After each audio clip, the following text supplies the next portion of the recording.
I got a few tour dates to tell you about: Wallingford, Connecticut; Portland, Maine; Bangor, Maine; Moncton, Canada; Las Vegas, Nevada. We'll be back for the USC LSU football weekend. Oklahoma City, Northern Little Rock, Springfield, Missouri; Kansas City, Missouri; Sioux Falls, South Dakota; La Crosse, Wisconsin; Green Bay, Wisconsin; Moline, Illinois. You can get tickets for those at theovon.com/TOUR. Thank you so much for your support. Today's guest has been in comedy since birth, pretty much. Born into the Comedy Store. He's a comedian, he's an actor, he's an entertainer. You know him from his famed movies Encino Man and his podcast variety show on YouTube, the PMS Podcast. You can see him live on tour throughout the rest of the year. I'm really thankful to spend time with him today. My friend, Mr. Pauly Shore.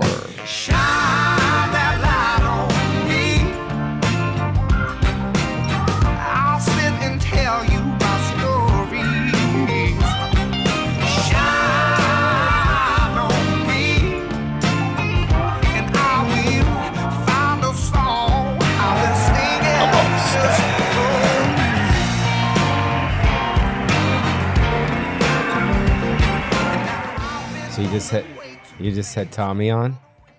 Tommy Lee? Yeah, dude. That guy. Oh my God. He's wild. Oh my God, dude. I mean, the fact that he's still alive, those guys, dude. I mean, he's sober though. Yeah. But still, dude. Did you party? party? He fucking ran hard, bro. Yeah. Like hard. Like all those guys ran really hard. Did you? Because you probably saw a lot of those bands. You probably partied with a lot of those guys, huh? Are we rolling? Yeah. Fuck. Did you party with a lot of my uncle? Yeah, sure. He's in Iowa. What's up, Uncle Gesture? What's up, bro? What's up, Gesture? Gesture, what's up? He's in Iowa. He's a big fan, dude. Big fan. He told me if you wear a hat, I wear a hat. Really? Okay, I'll rock No, you said you're gonna wear the hat. We wear the hat like that. You know what's cool about this show? Because I was thinking about you're the rat, right? Is that what?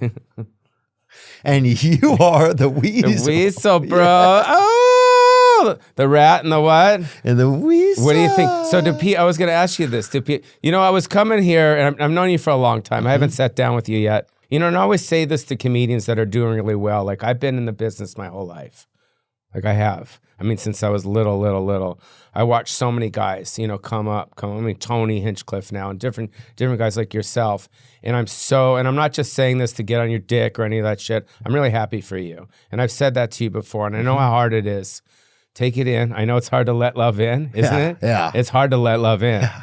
But it's coming from Pauly Shore. I'm very happy for you, for real. Thank you. I know how hard you've worked. I know how hard you've done this and how it's just kind of taken off for you. So I see your Instagrams and I see all these people that you're playing in front of, and I'm very, very happy for you because it's fucking awesome. Thanks, man. I mean, it fucking you're always pretty cool. You always have something kind of supportive to say or inquire when I see you. And so I want you to say, I want to say I appreciate that, man. Yeah, and I appreciate you appreciating me.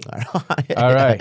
I appreciate you appreciating me. You said, go on. No, I know. Gesture, what's up? I think we should take our hats off now. Okay, hats off. You know what I mean? Hats Get off. a little, yeah. Because it's the rat and the weasel, bro. Ba ba ba ba ba. Chinese. The hair looks good, man. It looks great, thank actually. You, thank you. I was with Gary Shanley's hairdresser. He set it up for me, so that's good stuff. Dude, when you said, you have a tough time letting love in, that's true. Yeah, very much so, which is why I'm single. Which is why I'm sure you're single. Yeah. You know what I mean? Because women like us, most women like us because we've been on TV and movies or they've seen us on our thing. Like, oh my God, I love Biodome. Or I love the squirrely rat or whatever your fucking shit is on the stage. The bad pigeon, The bad pigeon, you know what I mean? But then after that, you're a human being. And you're a person with a brain, a heart, a smile, all that shit. And at the end of the day, you don't know if they're liking you for the rat. Let me see the rat tail. Let me see that. Throw that shit out in the back. Yeah, that fucking rat shit. That's tight ass shit. I pull this out on Easter sometimes, and we did this. I'm thinking about getting like a half-inch extension on this part. It's very Bon Jovi back in 1987, dude. It's very. First song I ever listened to was Bon Jovi. But for real, is it hard to let love in? Yeah, I don't think it's hard for me to notice who is appropriate for me to love, but I think it's hard for me to feel like It's just somebody could sit there and tell you, man, I really love you. And I'd be like, all right, buddy, let's keep it. Let's keep it. Or a woman. It's hopefully it's a woman. All right, woman, let's keep it moving here, you know? It's just hard for me to like, I also think that my receptors are bad. Yeah, I think that once people get over the fact that you're who, you know, the celebrity and all that stuff, then you're stuck with you as a human. And then at the end of the day, like, that's really what it's about. You know what I mean? Do you want to hang out? Do you want to go get sushi? You want to go fuck around? You know what I mean? Right? Well, I think sometimes this is interesting, Pauly, and I think it's like, well, sometimes I wonder if, like, by getting some by creating a life or aiming for some level of popularity, if you're really trying to create an ambiance or create something between you and other people that gives you a barrier. You know what I'm saying? Does that make any sense? Yeah, because they see the persona and they think that you're the persona. Like sometimes, like I was with this girl, I'll create it so you never even have to know the real me, and maybe I don't even know the real me. But I'm gonna, so I'm gonna make this, and hopefully you'll like this. Because what happened is about 3 months ago, I met this girl on the road. I think it was in Iowa with my uncle. And and I met this girl, and she loved Son-in-Law. This movie I did a long time ago, Son-in-Law, and she wouldn't have sex with me unless I put on my chaps. And I put in my hair because I used to have long hair. So in order for me to have sex with her, guess what I had to do? Put it on. Put it on. Wow. Yeah, and then I had to go like do all this shit like that. And then once I orgasmed, then I'd take the shit off. And I left. I felt bad. I wound up at Waffle House by myself at the end of the night crying with the fucking tear. Yeah. Oh yeah, I think if you have to dress up to have sex, it's probably gonna get. Yeah, I would cry. I don't know if I can do this right now. Okay, I'm all right. Okay. I'm all right. Thank you. No, I'm here for you, man. And I'm here and I'm happy to see you today. You know what? I saw Kid Rock on this right here, and I have something to fucking say to you, motherfucking Kid Rock. Tell him, First of all, don't disrespect Theo Von the whole time you're wearing this and fucking this, dude. You're wearing this and this. What the fuck, bro? You come to LA, you got to show your pretty face. No, I'm just kidding. No, I love Kid Rock. Kid Rock, what's up, bro? Did you ever? Where was the first time you met him? Dude, that's a fucking hilarious story. For real, Kid Rock, what's up? I haven't seen you since probably no. What do you mean? I used to go on tour. With this guy. And you don't even fucking know. Pauly barely remembers it, bro. No, I used to go on tour with this guy when he had the dwarf, the kid. Oh yeah, what was that guy's name? Magic Baby? No. JC. Oh yeah, JC. Yeah, JC. It was. Yeah. Bring him up. Oh yeah, and Joe. Also, Uncle Cracker was his DJ. Yeah. Is he still his DJ? No, Uncle Cracker does perform with him sometimes, but Uncle Cracker is on tour right now. I think with Kenny Chesney actually. Yeah. So this is when I Joe found. C right there. This and the C was for cancer, wasn't it? What happened to him? He just partied a lot. He was like in the mini. He was partying with like Mini Me and like that whole. Yeah, this is like They called him I don't know Andy Pillanakis. People would call him because he would do like a lot of pills. Yeah. So what happened? So the first time I met JC and Kid Rock and all this stuff, it was fucking crazy. Have your guy pull up Conan O'Brien, Limp Bizkit. I think it was late 90s, Pauly Shore, Kid Rock, and fucking Limp Bizkit, Conan O'Brien. So I'm with Fred, because this is when Fred started on MTV. I had been on MTV for a long time. I was kind of sad. I was going through this kind of transition part. It's kind of when I did my movie Pauly Shore is Dead. I know that Tommy Lee was on here recently, who was in Pauly Shore is Dead. I've known Tommy for a long time. And we went to Conan O'Brien, and Fred was performing, I think it was Faith. He was the George Michael song Faith off of one of his albums. And me and Kid Rock went with Fred, and we're in the fucking background on Conan O'Brien. Do you have Bring it up. I Do know we have it's it? there. I know it's fucking there. It's there somewhere. There it is. Look at this is fucking triple. Look at this. Wow. Turn it up, dude. Can we hear it? Yeah, crank it, this dude. Motherfucker, dude. Pauly Shore, let's hear it for Limp Bizkit. Yeah, look at this shit. Look at Kid Rock in the corner. Wait. In the red jacket? Oh, yeah, there he is in the red jacket. Yeah. Fred, what's up, Fred? What's up, motherfucker Fred? Out there killing it on the road right now. And I guess it would be nice. Oh, look how young he is. I'm talking at your body. Oh, that everybody. He's got a body like you. And I gotta think it twice before I get you out of the way. So this is where I first met Kid Rock. Kid Look Rock at right him there, isn't in it? the background. I think I'm wearing the hood. I think, yeah, that's me in the hood. I think. Oh yeah, see, that's you boom. and him. That's why Kid Rock's my fucking boy. What's up, Kid Rock? Triple, quadruple OG. I'll see you on Lake Michigan. We'll drink some fucking beers. Gang, Yeah. bro. Yeah, so that was pretty cool. I'll see you up there in Charlevoix, baby. That's where they party. Have you been up there? I was in Lake Michigan for this last 4th of July. I was in Pentwater. Is it nice? Pentwater was beautiful, yeah. Because I was born and raised in LA around the store, and you know, yeah. right there in West Hollywood and shit my whole life. And this last 4th of July, I'm like, I don't want to be in Vegas. I don't want to be in fucking Malibu. I don't want to do that. I want to go to the middle America. I want to see people with Trump flags. Yeah. You know what I mean? I want to go out there on on Lake Michigan. So I got a You don't want to piss on a big girl's back out there. yeah. You know what I'm saying, dude? Yeah, and I got America. an Airbnb right on the water with my friends, and I played a club there, a small little bar. It was fucking sick, and we were in Pentwater, Michigan. Dude, and I was that's looking cool. for Kid Rock. It was cool. Have you ever been to Lake Michigan? I don't think I have. I would definitely It's go. dope, dude. Next summer, It's I'm going to go. huge. It's huge. We just do it next summer. Yeah, I would love fucking to. 4th of July. Do a show up there somewhere. It's awesome, dude. Did you do the show on the 4th or no? No, I took the 4th off. Yeah. I just watched fireworks, but I did like 5 nights there, and it was great. Did you get out on the water? I went in the water, yeah, of course. Yeah. Nice. Yeah, it was When, cool. when you were a kid, like, I mean, you grew up around the Comedy Store. Your mother was the owner and your father was the owner. Mm-hmm. And your family still owns it. Yes. Yeah. Yes. And did you guys ever go on family vacations?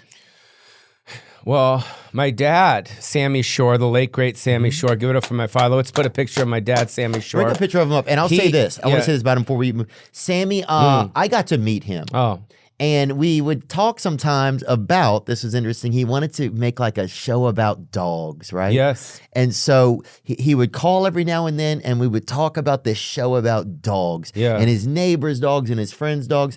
And it was, that was my It only, was called Funny Bones. I don't know. Yeah, Funny Bones. Yeah, he did it. He wound up doing it. Did he really? Yeah, he did. He did some episodes, yeah. Oh, because it was just interesting. That was the only way that I knew him. He was, you know, I love my mom. My mom was the best. Not only was she a great, you know, developing the comedians and artistic and all that stuff, but as a mom, she was fucking Mitsy a real, Shore. Yeah, but she was a real mom. Was she like, really? Yeah, dude. She took care of me. She was not like weird or like just because she was busy at the Comedy Store, she went there for my birthdays and all that stuff. You know, she did the whole thing. We had slip and slides. We had trampolines in the back. I had a moped, all that shit. Did she was like being a mom, you think? Yeah, she was cool. She was she was a natural mom. But my father, you know, he started the store. You know, he started there it is, Funny Bones. Yeah, but he started the store because he needed a place to work out his stand-up, kind of like Joe at the mothership. You know, Joe was like, he's like, I need a place to work out. I go out to the mothership and I have a club. So that was kind of his vibe. Do And you he see that started- when you go to the mothership now? Yeah. Do you feel some of that same energy almost in a weird way? Yeah, I definitely feel my mom there. I feel my parents there. Yeah, for sure. You know, it's great. I mean, he's got bar mitzies and all that stuff. And Joe's, you know, it's weird when I see the guy, I start crying. I always fucking cry when I see him. There's like an emotional connection that I have with him. It's fucking weird. You Dude, know, it's funny you say that. yeah. That happens to me sometimes. When I'm talking with Joey Diaz, sometimes that happens with me. It's like, it just like, I don't know, I'll think some things about his life or something and I don't know what it is, but my eyes will well up, you know? Yeah. And Joey Diaz is, all those guys. And Holtzman's doing great. Yeah. Holtzman's doing great. And I tell him, I'm like, don't leave the mothership. You know, just stay at the fucking mothership. You're funny. You're gonna hit because you know he wants to make it like Dave Lucas and fucking and Cam and Montgomery and all these guys that are that were all the guys on Kill Tony. on Tony. Yeah. And I'm like, dude, just hang in there. You're fucking great. And now he's starting to sell tickets. So if there's anyone out there that wants to see a crazy motherfucking comedian, Brian Holtzman is fucking awesome from the mothership, and we love him so much. One of a kind, dude. Brian would get up. This is one of my favorite Brian Holtzman stories. So when Piano Jeff died of COVID or HIV, right? You could take your pick. He might have died of HIV-OVID, right? I mean, he had something he had, And if you don't know him, Jeff Scott, bring up a picture of him. A beautiful man, and he got HIV in Connecticut a long time ago. Princetown. Yeah. It was like a hot gay district. He told me about it, and Yeah, he always took a whole bunch of pills. and he was always partying and just he was always two. Well, balls. no, I wasn't saying party pills, like HIV pills. Oh, he was? I was always, he always had like a fistful of HIV Okay, pills. well, I think so. No, pills like, you know what I mean, that make him feel better. Right. Well, that are supposed to support AIDS. You know, the kind that Magic Johnson has. yeah. Those type of pills. Those Laker snacks, they call them now, I think, right? Because I think the Lakers I think we sponsor should put them our now. hats on. Okay. You know what I mean? We can mix for it up sure. because we got Gary Shanley here. Yeah, it's that Yeah, time, yeah, that it's time that of time. day. Okay. But he would also, in Look between at what does taking it say? In pills, 1986, I was diagnosed with HIV. I was out of nature, and Cole told you have 2 years to live. Here's a pamphlet with some information. Good luck. Yeah, and he lived forever. Yeah, and now, and this was, you had to take 20 pills a day, he said right there. Now, he Yeah. also was doing cocaine, right? So, part-time or whatever, semi-part-time. But anyway, bless him, no judgment. None of this is judgment. But so they had a call during COVID where it was a funeral. It was his funeral over Zoom. It was a Zoom mural, right, or whatever they called them. And so we're on there, and people are crying, and Whitney was like wearing a kimono and wandering around her mansion or whatever, and like there was 75 people on there, and Jeff's sister was on there, and she would speak. And every now and then, Brian Holtzman. Oh, that's fucking hilarious. Would chime in and Right. go, he had AIDS, people. Right. He had AIDS. Right. And people, Yeah. everybody would die laughing, yeah. bro. Yeah. He was the Harvey Milk of our time. Holtzman would just throw in these, like, it was a pure comedy set. And it was just one of like, it was that thing where it's like, laugh at the pain, and it was just unprecedented. But yeah, it's great to see him thriving over there. His style is, it's an acquired taste. Oh, it's it's an acquired taste. He does a lot of these videos where he'll film people leaving his show. Have you seen that? It's fucking hilarious because there's a lot of people that leave his show. Oh, yeah. You know what I mean? They get pissed off, so they film it, and they're like, people are like, that guy's fucking disgusting. I'm gonna call the client. Really? I'm gonna Pull call one the up. Put one of those videos up where Holtzman just clears a room. He clears a room, dude. Like He some. had AIDS. It's He had like, AIDS. I mean, the guy's, Jeff's Look at- sister was crying and he put that in. Turn it up. What's that? What did he say? Look. What did he say? He's pretty. He's what? Too much. That guy is Look at. South America, he's too much. What the fuck are you talking about? You can't with the 40-ish group. Yeah. You can't. I'm a fucking teacher. That is not for me. No, thank you. Fuck you. And fuck him. My family will pay our bill. Don't Look at- worry. Someone has to represent a generation. It's not you. Fuck him. And the 45-year-olds I don't are the fucking care. ones paying the bills now. So You guys got to go see him. Okay, there you I go. mean, he's basically he walks a lot of people. Hold on, let's see. Oh, This 5 is minutes 5 minutes later. later. Wait. Look what happened. Fucking talking about fucking. Oh, fuck that. Usual ones. No, seriously, what did he say? No, honestly, you're a fucking guy. Oh, fuck him. I don't want fucking pay. Did you guys pay for that bill? No, fuck that shit. Give me my fucking money, you motherfucker. Wow. Yeah. That's classic. I didn't know they did this. They have to keep doing more of this. Yeah. But anyways, it's a good time for comedy, man. It's fucking is. crazy, dude. It's crazy. 'Cause when I was growing up, it was 5 guys that were selling out the rooms that you guys sell out. Is that true? Yeah, that's true. You had Dice, you had Eddie Murphy, like 3 or 4 other guys. And now there's a lot of fucking guys. Like the rooms you play, it's insane. Oh, yeah, it's crazy It's now. fucking insane. I can't What's even it like? believe it. I mean, you must be pinching yourself. Oh, you walk out on the stage, it's like fucking what, 20,000 people? No. 10,000 people, and they got Ari Manis. How the fuck, right? I'm grateful to have him around. Ari's a speaker. He always speaks very highly of you. Oh, cool. Always. Yes.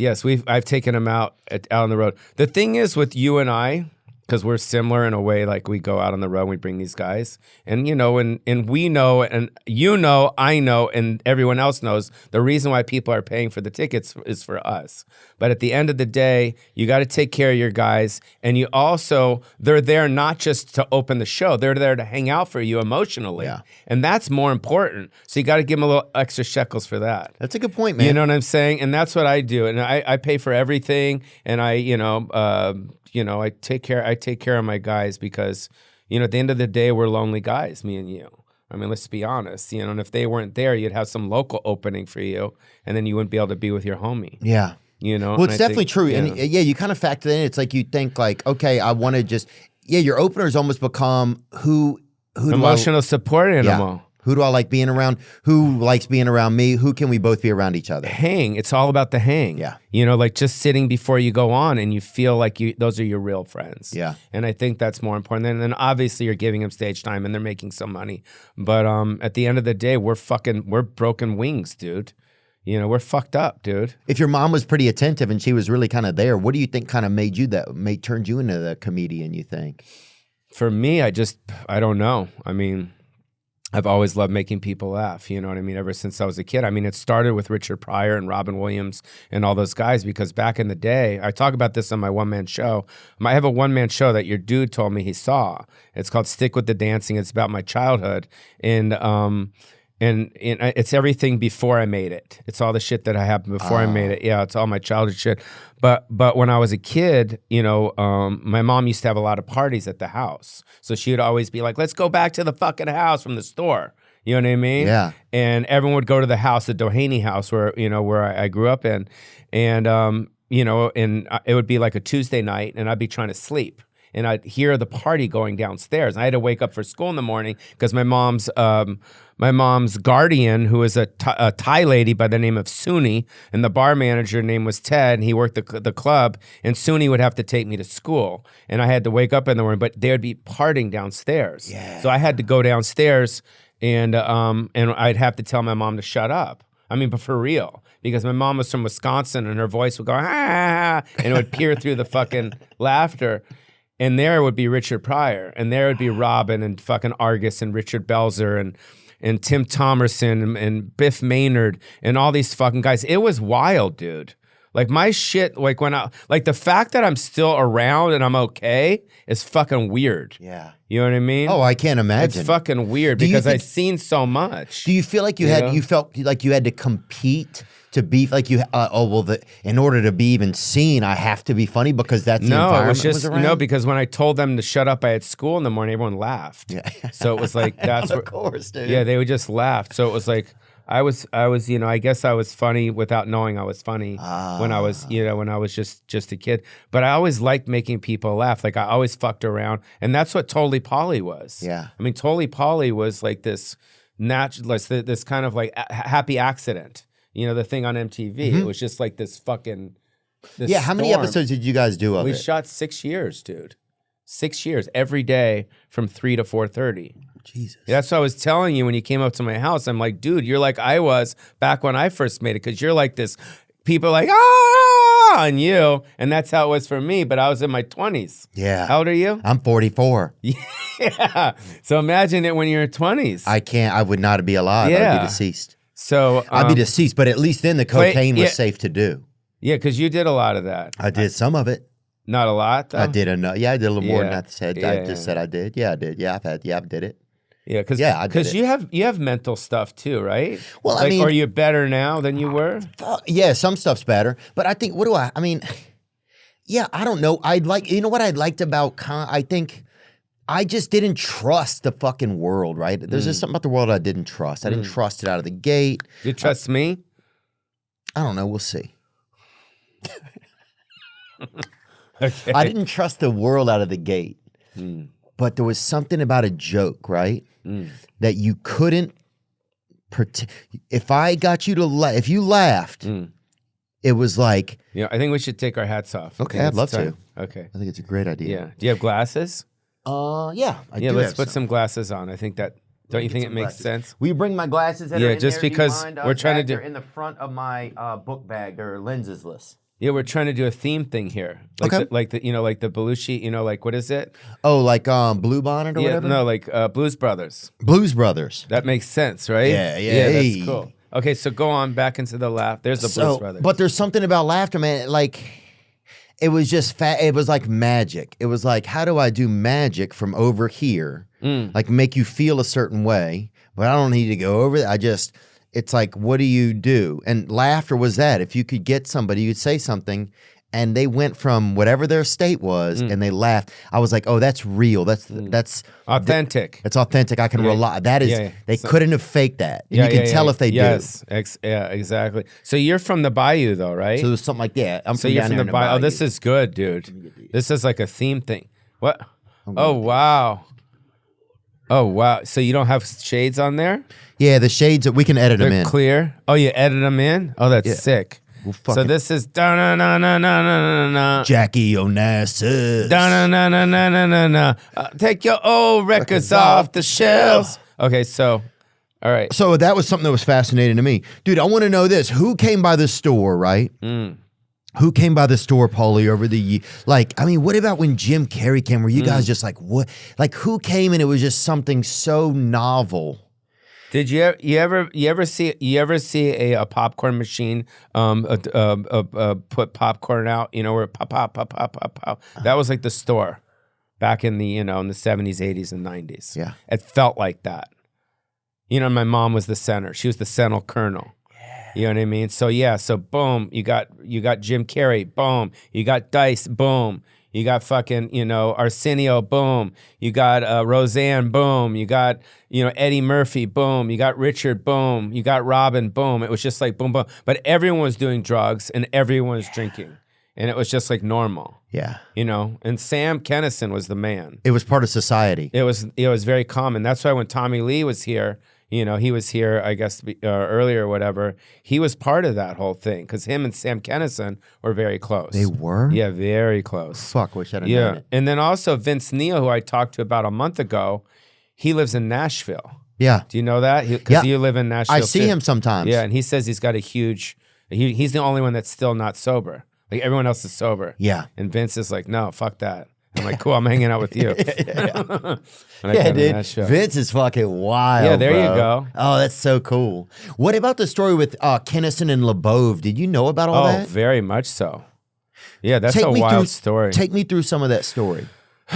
Okay, so basically, there was a comedian for you young TikTokers out there that are obsessed with my friend Theo Von. Just so you know, Von is it's a French articulation that comes from the south of France in an island called Brindisi. So just look that up. That's where his last name is, Theo Von. Von. Yeah, Right Von. Yeah. And my family originally is from Mogadishu, actually. Yes, Mogadishu, which is in the Swiss Alps. Yep. Swiss Alps. High as you can go up there. Yeah, so it's just up, up, up, up, up. That's where his mom popped you out. Come on up. That's what mom would say. Yep, come on It'll up. take a month.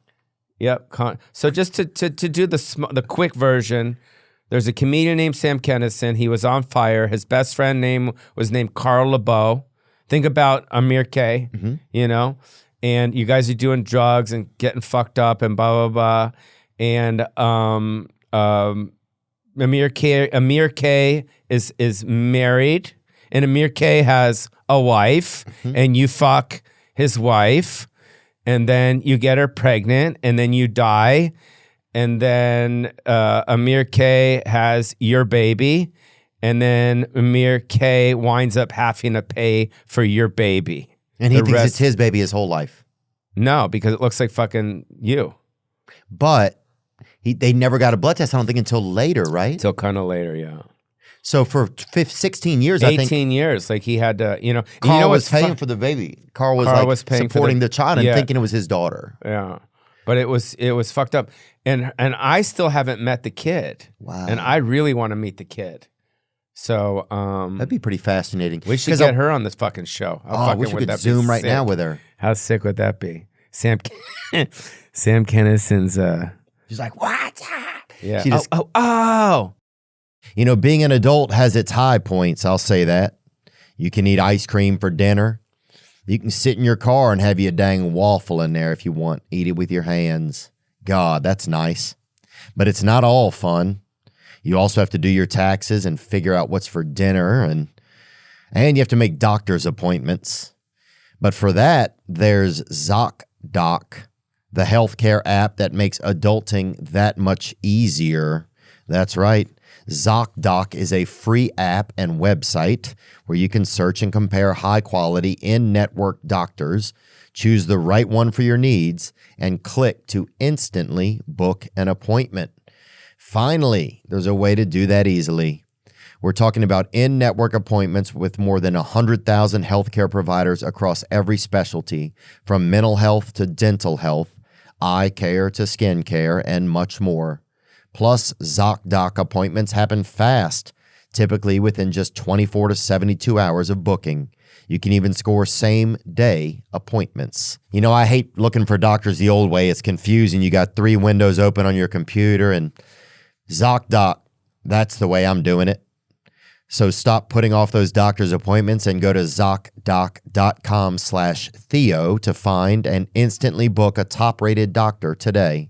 That's ZocDoc.com/THEO. ZocDoc.com/Theo.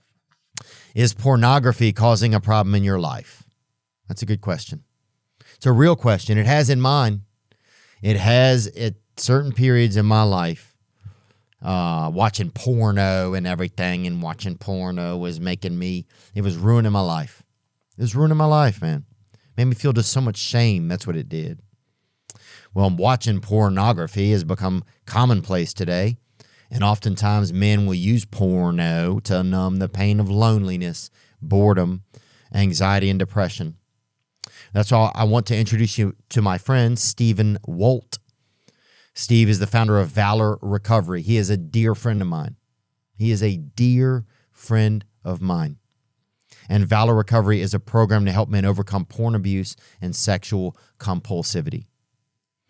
That's right. Their coaches are in long-term recovery, and they will be your partner, mentor, and spiritual guide to transcend problematic behaviors. There is zero commitment if you reach out to them.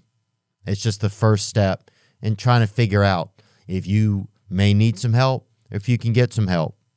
To learn more about Valor Recovery, please visit them at valorrecoverycoaching.com or email them at admin@valorrecoverycoaching.com. The links will be on the YouTube. And again, there's no commitment when you reach out to them. But I promise you, only something positive will come from you reaching out and figuring out if what type of help, if any, could benefit you. Thank you. But yeah. So that was wild. And Carl got he had a tough one. He had a tough run. Yeah. I got to put my glasses back on. Thanks. Yeah. But Carl had a tough run, and he was genius. He was Carl was great. I would great see him down in comic. Texas, down at Randy Butler's clubs down there, and I would see him perform down there sometimes and cross paths with him. Nice guy. Yeah. People loved him. Yeah, he was special. There was another guy named Mitchell Walters who also died. You know Carl died, right? Yeah. Yeah, and Mitchell Walters died too. He was fucking hilarious. He had the fucking funniest 12 minutes of material. Really? Bring him up. This guy was fucking hilarious. Wow. We did shows in Vegas. This was in the late 80s. And we were at the Dunes Hotel, and it was Sam Kinison and the Outlaws of Comedy. Mitchell, what was his name? Mitchell Walters. Yeah, this guy. Oh, wow. Beautiful, He was fucking hilarious. Trans or no? No, he wasn't trans. Indian, huh? No, I don't know what he was, but he was fucking hilarious. Oh. See, there's a picture with him and Sam and Billy Idol on the left. Up there, yeah, there you go.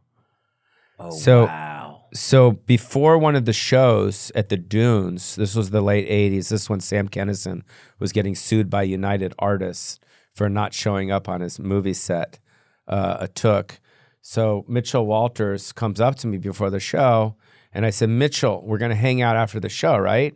And he goes, yeah, absolutely. Me and you were going to package party. And then when the show started and then the show finished and I went to go hang out with him and I'm like, yo, let's fucking hang. He's like, get the fuck away from me, golden boy. I don't go hang out with your fucking mother. I don't have time for this shit. Because in between the show, he went out and did coke and he fucking gambled and he lost everything. Oh. Yeah. So. Damn. Yeah. That one show lost it all. Yeah, he lost a lot. And how did he pass away? I think he had some type of internal, like, you know, I don't want to say it was cancer or something like that, but he wasn't too healthy. Yeah. Damn, bro. Yeah. So, but he was a really funny cat as well, though. You know, it's kind of a dangerous. It's a dice roll doing comedy because you're at because comedy club is just a bar attached to a stage. That's all it is. It's a bar, so it's like you have access to everything. Yeah, and you have access to everything, and you perform at night. So you're at work at night. People have just gotten out of a crowd. They're on a high. You're on a high. It's like. Yeah, it's like there's so much temptation that's right there, so much possibility for to get in trouble. So how's it going for you now? How are you feeling these days? I feel okay. I think I feel like a lot of responsibility sometimes, you know. So it's not as much fun sometimes, I guess, because you feel like you have more responsibility. But then sometimes I got to remember, hey man, just take it easy, just do your best, be yourself, try your best. And just try to be honest about, you know, whenever you can about what's going on, you know? So some of that's been pretty interesting. I think just the boom we're having in comedy has been that's been a real blessing because I think the news kind of shot itself in the dick over the past 5 years or something, kind of like nobody knows what's news or what's real anymore. So everything's such a joke anyway that I think people are like, well, at least I know these are jokes. Yeah. And then what do you think about like doing something on stage or doing something or this or whatever, and then people comment on this as opposed to the old days where you just do a TV show and no one would comment. Right. Except for they would just come up to you at like a diner and say, oh, I saw you on Married with Children or some shit. Yeah. But like this is instant. Do you read the comments? Sometimes I'll look at some of them. Sometimes the producers will send me some to watch. Yeah. It's good luck. It's like, do you want to open a box that's something can hurt your feelings? I don't know. Yeah, you know? Yeah. I think that's kind of some of the dangerous part. Now, if it's something super funny, a lot of times they'll make sure that I see it, you know? Yeah. And sometimes if somebody makes funny really What good. do you think about what happened to Jack Black and his partner recently? He's not. His partner, you know? Well, no, because he said Is he homosexual? The what? He's homosexual? No, I don't. No. What happened was I think they said something about Donald Trump. Oh, I didn't even see that. Oh, with Tristan D or whatever the guy's name is? Snake D or whatever? No, his partner said something. He said, I wish I wouldn't have missed him. Yeah, I think that's fucking kind of classless, I think. Yeah. I wouldn't say that about a president. No. Did you, But isn't it wild that like you can ad-lib something like that and then it's a wrap for a while? Yeah. It's crazy, right? And yes, it was terrible, you know, that he said that, and that's you don't say that, and you don't even joke about that. But I mean, look, but also it's like, that's how he feels. I just think it's a kind of and it had just had it's just kind of, people don't want that. People are confused. So what do you think about Kamala these days? This is pretty. It's going to be but Kamala's the whole not thing, even. I know, but the whole thing's going to be like it's going to be political theater. I think. Oh, it is. Mean, it's going to be like it's it is now. Yes, I think politics is just political theater. It's a shell, shell company for the big business. It's a fucking. It's like a puppets. It's a puppet theater. It seems like to me. Yeah. Well, I think. I don't know if Kamala doesn't have it to win. I don't think that. I don't think anyone is going to beat Trump, to be honest. I think Bobby Kennedy, I feel like, has a lot of great points to talk about and stuff. I think he's very fascinating. I think he, you believe that he wants to get in there and do something different. Why is it so many people don't want to run for president? Like The Rock, for instance. People have talked about The Rock. Like he's gorgeous, he's big, he's handsome, he's a huge star. Like, I think Trump fans and then also the liberal audience would fucking go, oh my God, that's fucking The Rock. That's our guy. Yeah, because obviously, would you ever run for anything like that? Like, think about it for a second. Like, not right now. Yeah. But I'm like, you're 44, you said? 44. I'm 44. 44, so look about when you're 54. Yeah. You know what I mean? After you kind of wanted to chill, would you ever get into politics? Maybe I would run for a VP or something if they let you. So you'd be a vice president? Be cool. As vice president, you just get to stand in the back and be like this. Right? That'd be cool. Vice president, you just get to fucking chill, bro. Have you ever been to the White House? Show they want a thug. You just get to fucking, they're like, what does the vice president say? You does just get to nothing. say some crazy shit, Yeah, bro. yeah. And you know what I'm saying? You get to say, hey, China, we bout this shit, bro. Right. And then it just goes viral and then you're fucking having a blast, dude. Yeah. And you can party with chicks or whatever. Your wife can be fucking cool. Your kids can be on the front lawn fucking juggling or fucking smoking behind the statues or whatever. I think that part would be pretty fun. And there's no pressure. Everybody knows the vice president's who gives a fuck anyway, Right, dude. right, It's right. like, But they'll now, let anybody be the vice president. Dude. yeah. But now because Joe Biden timbered, you know what I mean? And He that tapped pissed me out. off. Joe should have fucking hung in there, I think. Yeah, until he fell really hard. And you know what they should have done? Here's what they should have done with him, because he didn't want to bail. You know what I mean? He didn't want to bail. No, they told him so long he was the president. He finally, when they said, no, you're not the president, he's like, I am the Right, president. He exactly. believed it. No, what they should have done is they should have told him that Mr. President, there's mold in the White House. We need to move you to a hotel. Move him to a hotel for 3-4 days. Then take all his pictures and all the different things that are in the White House and put him in another White House, and then move him back into that and say, this is your place. And he won't know that it's not his place. And then just say, you're the president, but he just like plug in other TVs and shit. He's like, don't I have anything to do today? Like, no, you're good. Yeah.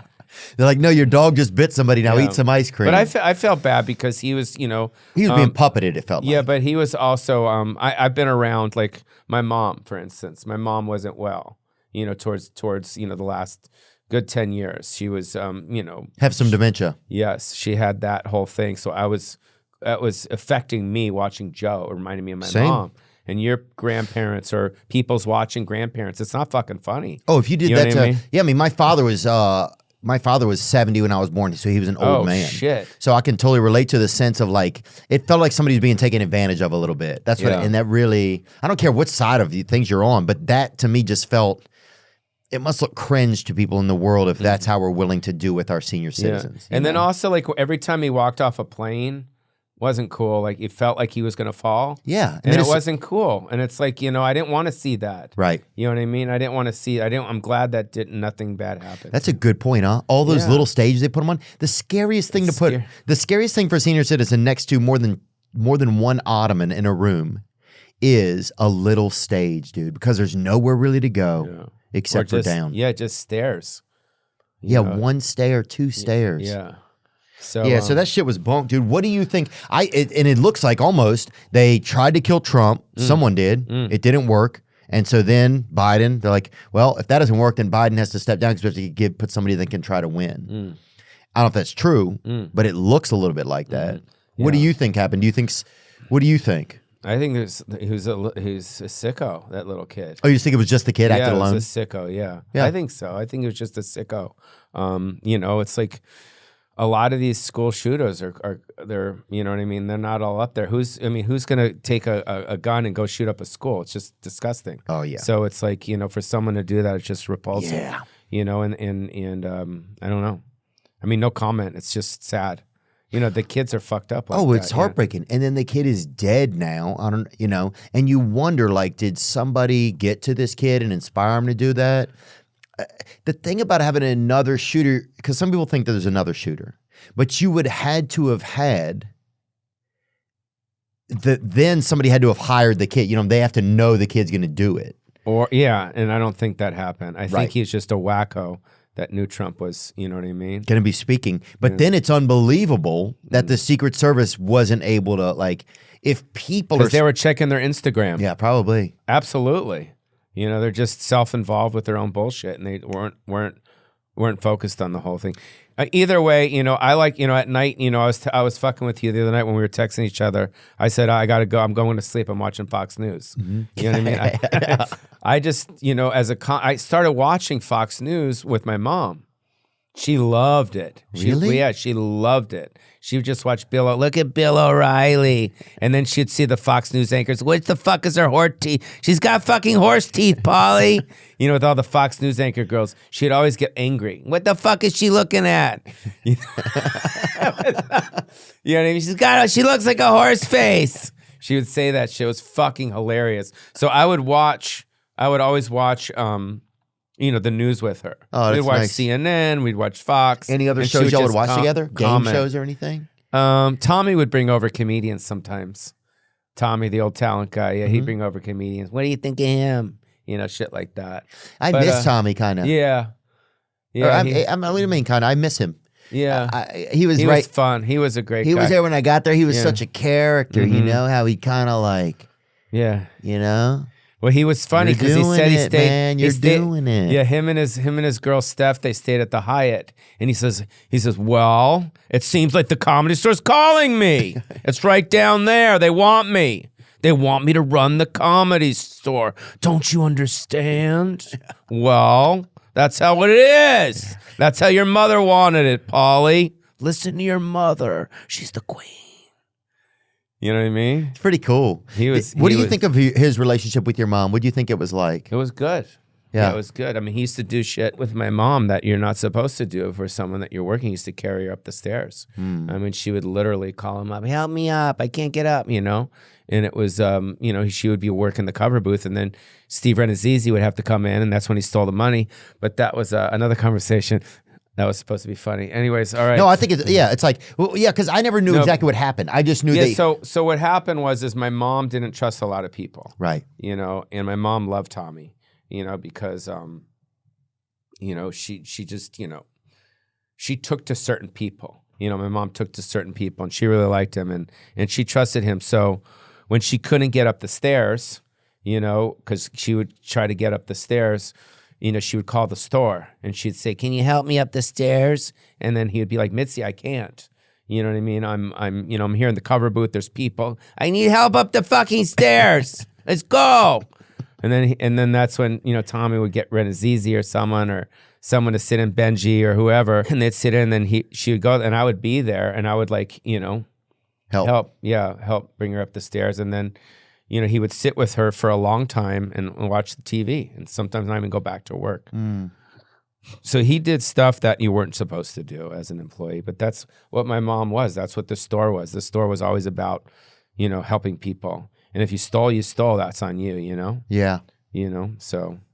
And was that ever proven that he did it? Or I don't know. I wasn't involved. Yeah, I wasn't. I just heard things, and you're like, well, what even happened? I don't know. And you never got to really hear his side of it. I feel like either, yeah. So, but yeah, you had recently Richard Simmons passed away. Yes. Were you guys ever and I know you were trying to you did a great video kind of auditioning to play him. Yes. And did you guys ever come to a real conclusion? Did you ever get to actually talk with him about it? I reached out to him. I've known him since I was little. I sent him flowers on Valentine's Day. This is a short film. This short film is called Court Jester. And I love him and I love his story, and I want to do his biopic. So we did this this short film, and it did really well for me. We were at Park City with it, and people just loved it. Play something right there. Oh, by halfway into this, I believe that it's him. Yeah. And they go crazy. Yes, you guys are doing great. Now we're gonna shoot. Yeah. It really seems like him, Pauly. 5, 6, 7, 8. You guys are fantastic. That's great. Yeah. So. And he was from Louisiana, actually. Yes, he was. Him and his brother Lenny. Yeah. And so now, since he's passed, would you still try to do it? Like, I don't know if that's against the grain or whatever, or is that just, can his estate hire you to do it? Well, here's the deal in reality. First of all, I'm just an actor. Okay, I'm not a lawyer, but from what I've learned from being in this process, that if you're a public figure, it's called an unauthorized biopic. So for instance, they happen every day. So, I mean, the Pam and Tommy Hulu special or Hulu series was unauthorized. Oh, wow. They didn't. So people can just make it. They do stuff all the time that way. So as long as you don't do something mean. As long as I do it nice, like this piece is Right, you're nice. not defaming him. Yeah, you're not defaming him, then I'll be fine. Wow. So I'm in bed with a producer named Mark Walper, Wolper, not Wahlberg. And he's been in the game for about 50 years, him and his family. They have a deal at Warner Brothers, and I have a great writer named Jordan Allen Dutton who's writing the script. So I'm moving forward with it. And then, but my instinct is like your instinct is get his estate to kind of be involved, give them some money, but we'll see. I'm kind of at the place where I just want to make the movie and I just want to kind of do good by him and not defame him. Yeah. And that's kind of my come from the beginning. And it was never about making fun of anything else. Richard saved lives. Like he saved lives and he helped people. And that's kind of where my come from is. And at the end of the day, yeah, I'm a comic, but I'm a fucking actor. Yeah. You know what I mean? Oh, I've yeah, starred in dude. a lot of movies and that's my main thing. And that's why I still sell tickets. Yeah. I don't sell tickets because of my Netflix special or, I'm sell tickets because of this. Because I've touched people with my films, and so this is lines up. It's kind of like God gave me a softball. I mean, this is like a really great opportunity for me, and I'm going to do it, and it's going to happen. And we're getting the financing together right now. That's kind of where we are in the process. Wow. But I got a great producer that I've been in bed with on this for about 6 months. And we got a great writer, we got a great story, we got a great pitch, and he's writing the script right now. Wow. So yeah, so it's happening. Yeah, and I think, say if you had passed away and you knew before you passed away, you were like, I don't know if I want this guy to make this thing about me or to be in it. And who knows if maybe also Richard Simmons was feeling embarrassed about himself. He, sometimes it's like, I just want to go away. If he knew he was sick, there's just so many little, but then if you did pass away and then somebody made something that was really honoring you and you got to see it, I wonder how you would feel. I feel like I would probably feel like, man, that's pretty cool. Yeah, well, that's how I feel. Yeah. I feel that he would see it just like he probably saw this And he liked he it. touched people's lives, like you said. Yeah, absolutely. And at the end of the day, publicly he came out and he says, I don't. Yeah, what did he say? Bring it up. He says, I don't approve of Pauly Shore playing me in a biopic. And then he says, I want Tom Cruise to play me. So obviously. So, I mean, that's a funny joke, by the way.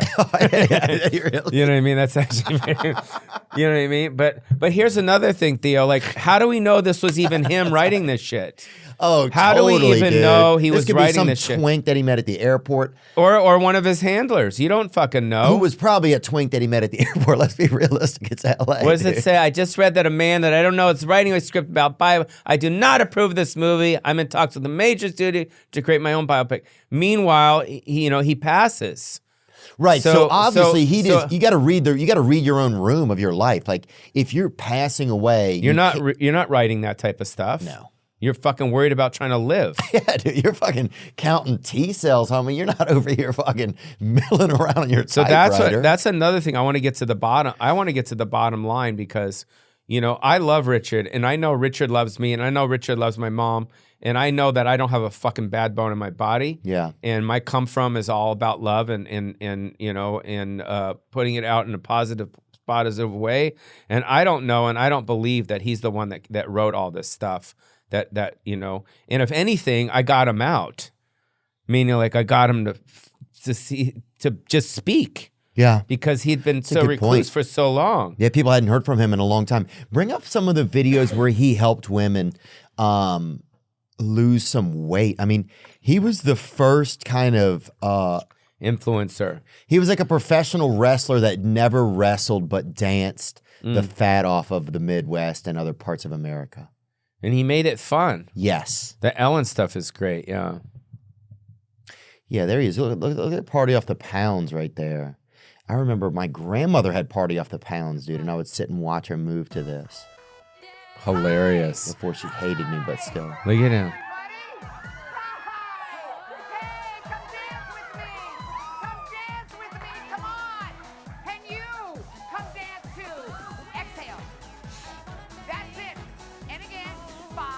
Oh, it's like Teletubbies kind of. Because he was chubby too. Yeah. And you know what would happen is he would get involved with a relationship with like an oversized woman. And then after the woman lost all the weight, then Richard would just like give them the Irish goodbye and just like spatch and just like peace out. Like he only wanted them for their weight? Yeah, just kind of wanted them while they were chubby. And you're not talking about a sexual relationship. No, not at all. Just like, helping someone. And now it's kind of like if you were chubby and I helped you and Pauly Shore helped you, and then all of a sudden I got you skinny. And I'm like calling you. And you're calling me and I'm like, I'm done with you. Like on to the next, like Superman. On to the next. Yeah. I needed somewhere else. Yeah, exactly. And he did do an Irish goodbye. Now he loved men though. I don't know if he did. That's a good point. Was he ever married? Let's look that up. No, he never really, he never really was either That's a or. great question. Yeah. Was he, and maybe he was just like a piece of moon rock or something, where he born Milton Teagle Simmons down there in New Orleans, Louisiana, on July the 12th, and he died July the 13th. Did you ever see him when you were in Louisiana? I never did. No. I met, I think, one of his great granddaughters one time somewhere, and she was trying to. Come to one of your shows? Trying to give me a BJ, honestly, dude. But this was, and that's, who knows what was going on. But he went to ULL down there, and then he went to Florida State University. But no children, it says, I don't think, huh? No, he had a whole bunch of dogs. That was like his big thing. But I remember as a kid growing up, like when Richard Simmons was coming on Letterman or Howard Stern or Ellen, like you would wait. Like when Letterman was like, yo, coming next is Richard Simmons. You're like, oh, fuck. And he would come out and he would just kill. He would kill harder than a comedian, like on the sofa. He brought an energy with him. He was a real piece of energy, that man. Yeah. Now, if it's homosexuality, and would you be willing to do those type of scenes in it if you had to honor him? If you were the other guy. Oh, sorry. Oh, you're talking to me? Yeah, All right, dude. No. Looks like I just got a part, huh? The weasel? And the rat, bro. This is good. That's cross-pollination, dude. So you're acting, though, too. You're in some movies and stuff, right? No. What do you like about acting? You're trying to not talk about yourself, but that's okay. That's sweet of you to change the subject, Paul. You do a good job making it about other people. I'm going to meet David Spade and I wrote a movie, and we're trying to get financing for it. Huh. Cool. So have you acted a lot? Yeah, some. A little I like bit? it. I think I love acting. Acting's fucking hard. Yeah, which I love. Well, I mean, dude, in the 90s and early 2000s, you were. Some people say the biggest star in the world. Did you feel like that? In my 20s, yeah, I felt like that because I was doing a lot. I was doing a lot. That's why I said to you at the Comedy Store. It was like 6 months ago. I said, "You're like me." Back when I was, but you're in your 40s, I was in my 20s. I can't even imagine. It was crazy. I did albums, I did, movies, HBO specials. What helped you get MTV. your break? Do you feel like your mom helped you? Or do you feel like it was only, is that a weird question? I don't mean to be rude. No, that's not rude at all. I don't know. No, MTV. But I know that. My mom didn't get me on MTV. I got me on MTV. Yeah. Oh, 100%. I mean, they saw me and they're like, fuck, this kid's funny. And I got on MTV and it just... Yeah. It took off. And then from there, Jeffrey Katzenberg found me, and he was running Disney at the time. Oh. And he fucking just wrote all these movies for me, and they all did well for me. Do you remember, would they come and see you at the store? Did you have to go to meetings? What was that like? Both. I had my manager, Michael Rotenberg, from 3 Arts. That's your manager? That was your manager? Yeah, for 8 years. Yeah, he was my manager the whole time. Michael's a cool dude. Really fucking cool. That's my homie. What's up, Michael? What's up, Michael? What's up, Michael Rotenberg? I call him Crisco. You do? Crisco, because he's so greasy, bro. He's so Rotenberg greasy. is cool, man. Yeah. I like we have a similar sense of humor. And so he ran my shit. Him and Adam Bennett from CAA. Yeah, CAA ran my stuff for those. It was like Willy Wonka. I'm sorry I asked you if your mom helped you get it. No, I don't care. I know it wasn't cool though. Okay, well you can cut that part out. Oh, you can leave it in. I just feel a little bad. I don't know why I said that. Well, I guess it's a hard business, and people take whoever can help you. Sometimes it's good. Yeah. Not that you didn't stand. Here's what I meant. It's not that you didn't stand on your own talent. That's what I mean. Yeah. I think what we need to do is take a silence. You know how you silent like if someone dies. Yeah. You do a silence, and then Yeah, and let's put these hats on too. Yeah. Hats and the glasses. Yeah. Just for asking me if my mom got me in the show business. Right. Let's just take a time for okay. You know what I mean? Yeah, let's do 5 seconds, huh? Just but we gotta breathe. Think of ayahuasca. I know we do that sometimes up in the hills. Here we go. Theo and myself are taking a little moment to get that energy out of the room that he put in there thinking that my mom, Mitsy Shore, the owner of the biggest comedy club in the world, got me my break in the entertainment business. Wait, there's still some bad energy. Just anything, Theo, you want to add or? BLM, homie. Okay, we got it out. That was good. All right. No, but they saw me do stand up. They saw I would MTV. All right, but was there a the thing. call that you got one day and you were like, okay, this is getting fucking crazy? Well, after Encino Man came out, and it was a big hit for me, and then we rolled into Son-in-Law, and it was just like boom, boom, and they brought me around the world. You know what I used to do? When we used to do shows, I used to never have people sitting. It was always festival seating. So I always had like a band open for me, like the Spin Doctors. Mm-hmm. They would open for me, and then I would come out and do 45 minutes, people standing, and in between my jokes, I would stage dive. Yeah. Oh, and then just come back to the stage. Exactly. I would stage dive, and then I would come back and then do more jokes. That's kind of how it was. But it was called festival seating. You remember as a kid, you'd go to those concerts where there's no seats. And then I love how they call it festival seating. There's no fucking seats. There's no seats. Yeah. And then we would, and then I'd bring the band back out, and then I would sing songs. Yeah. And I had like this one song that was a hit song on MTV called Lisa, Lisa, the One I Adore. Do you remember it? I don't. I'm a stony crusty dude with the mop on top. My melon's fully tweaked, but I'll never stop. Stop trying to wheeze the nuts from coast to coast. The ones with the cones are the ones I dig the most. Sing Lisa, Lisa. Lisa, Lisa. Stony Body Major. Stony Body Major. Yeah, that's how we I don't remember it, man. Dude, you know where we used to go? That was fucking insane. Yeah, tell me. Holy fuck, dude. Let's put our hats on real quick, too. Yeah, our hat goes back on. Fuck, dude. It was Don Barris was the host. Fuck, what was it called? Oh, I know it was called the Evening at the No, it was the sinking of the cerebellum. No, it was Ding Dong Show? No, not the Ding Dong Show. This is way before. This was fuck, I forgot the name. It wasn't like Retard Wednesdays or something. No, it was mud wrestling. It was mud wrestling. It was the Tropicana. Oh, in Vegas. the Tropicana here in Hollywood. It was right off of Hollywood Boulevard. But he used to host this thing, and the girls would come out, and it would be mud wrestling. Yeah. And Don hosted it. It was fucking hilarious, dude. He had Don has I wouldn't Don, that's for sure. No, but it was a big deal. I mean, I bless him. I wouldn't fuck him because he's a man. That's why. But mud wrestling was a big deal back in the 90s. That's what I mean, yeah. That's how it was, yeah. Do you think Trump will be the next president? I don't want to say anything. I mean, I don't want to say anything about it. I like watching it and just kind of being a fan of the political theater. You know? I like just watching it and not know. I mean, no one knows what the fuck's gonna happen, but I know there's gonna be some. It's gonna be a real fight. It's kind of like UFC fight, but for because it's basically they're fighting for the most powerful job in the world, so they're gonna go after each other pretty fucking hard. Yeah, I mean, and they're completely different. I mean, she's like a prosecutor for like sex trafficking or something, isn't she? Yeah.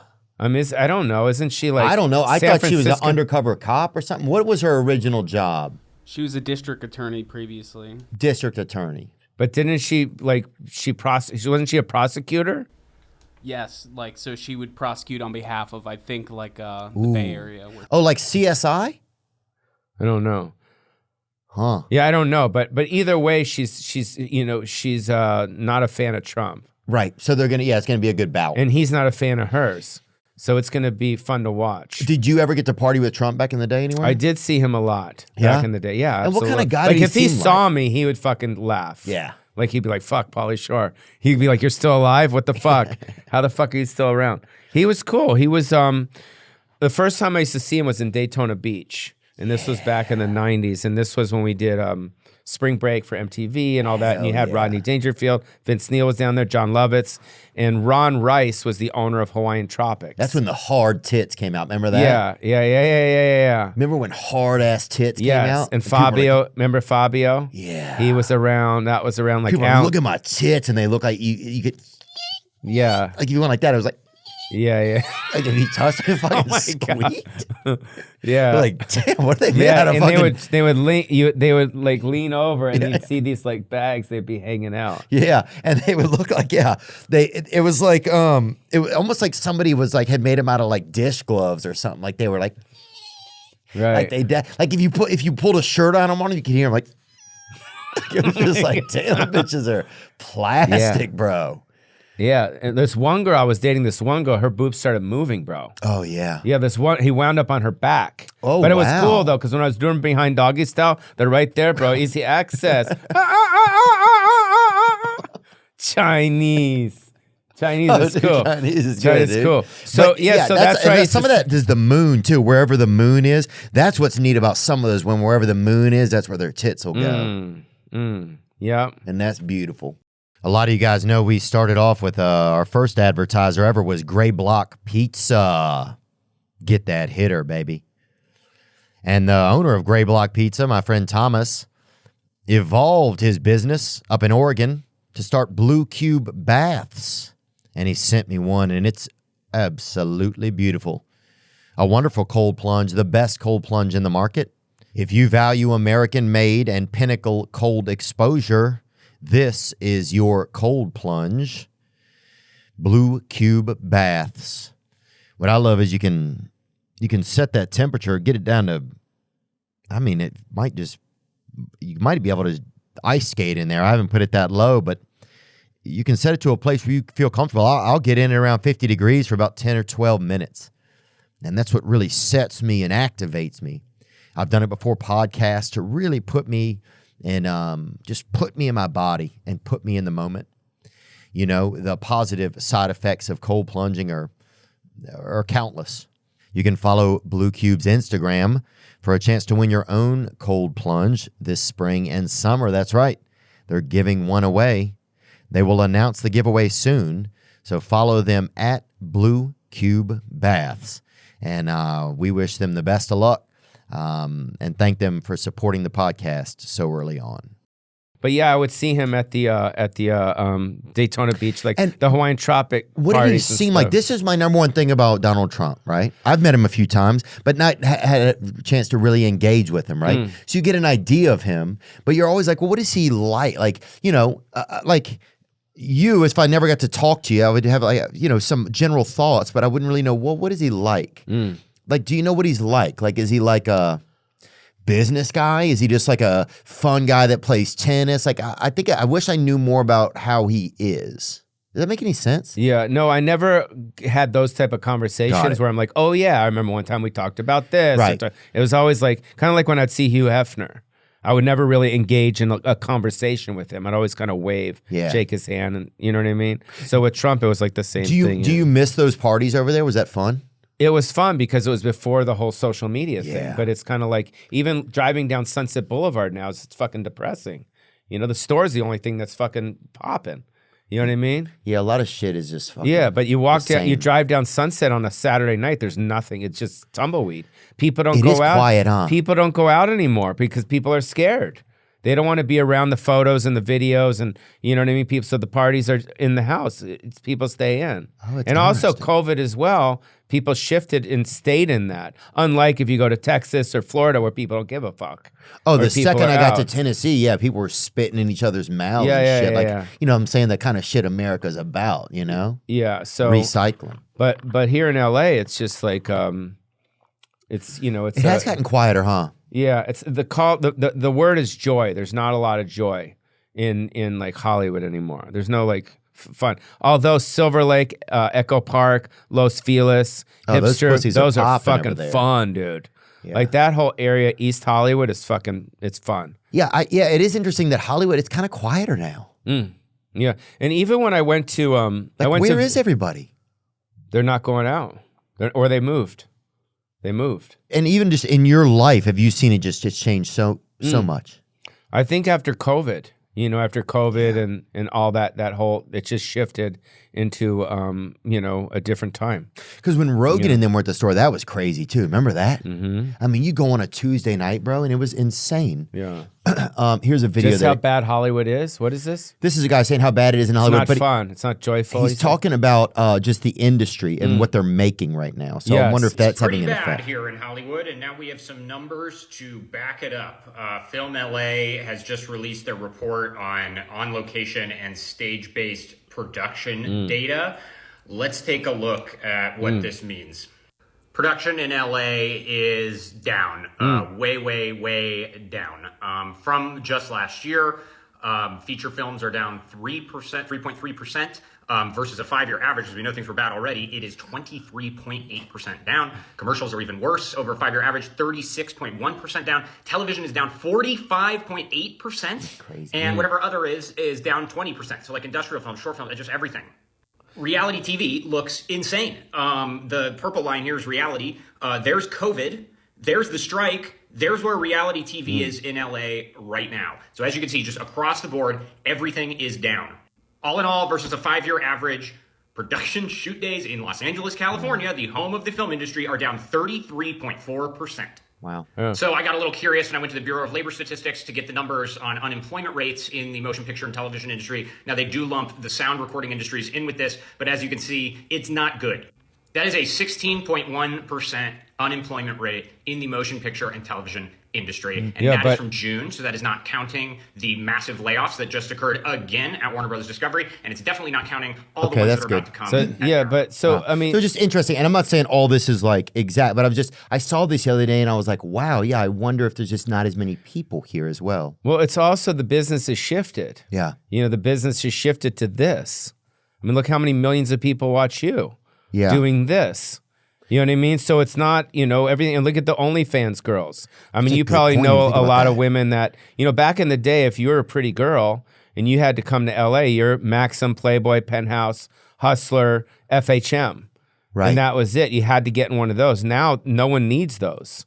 And now you got all these influencers doing and making money. So everything has shifted, So I think since 2015, 16, 17, the business has shifted. And then guys like Mark Wahlberg moved to Vegas. So they're trying to do a whole studio out there. So people make their own things. Yeah, doing their own things. So people are saying like, hey, you don't need to live in LA. And especially because everyone's in a Zoom world now.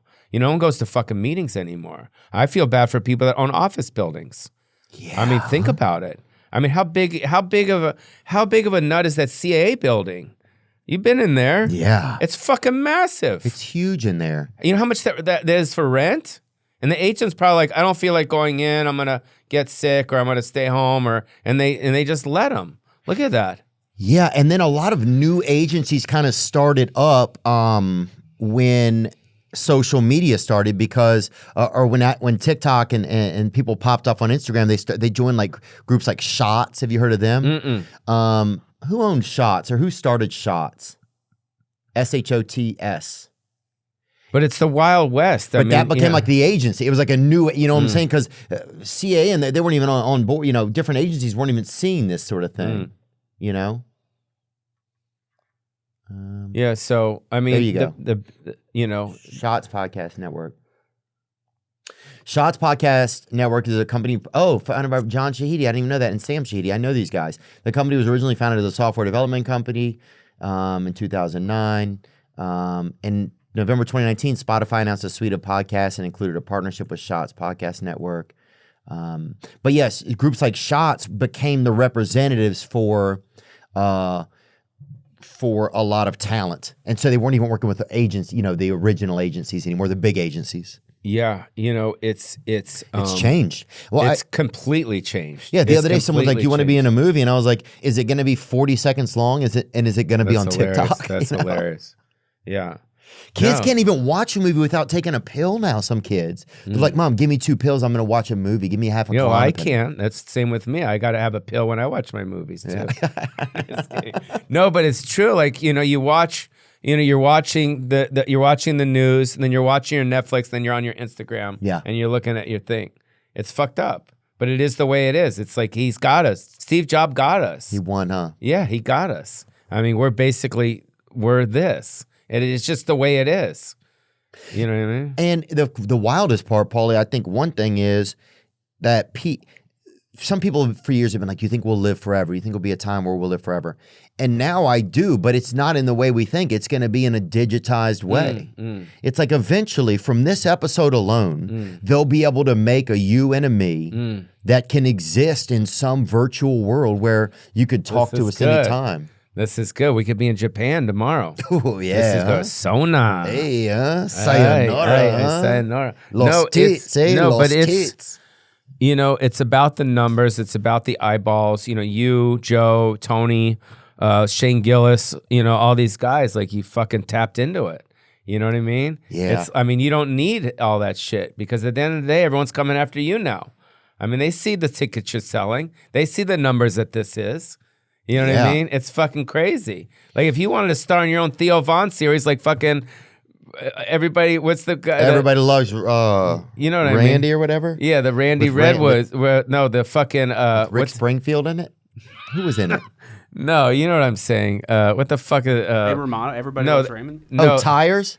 No, the guy. No, the guy. With the guy that starred in the Christmas movies. Oh, I know you're talking about Ernest, David Quaid. Ernest Saves Christmas. Oh yeah. Yeah, put up Ernest. Ernest Saves Christmas. You're the next guy. Let me produce these movies. It'll be good. Know what I mean? Look at there you go. See, this is what you got to do. Hey, come on, dude. This will be, dude. You're the modern day fucking Ernest. No, bro. that guy was a BLM activist, dude.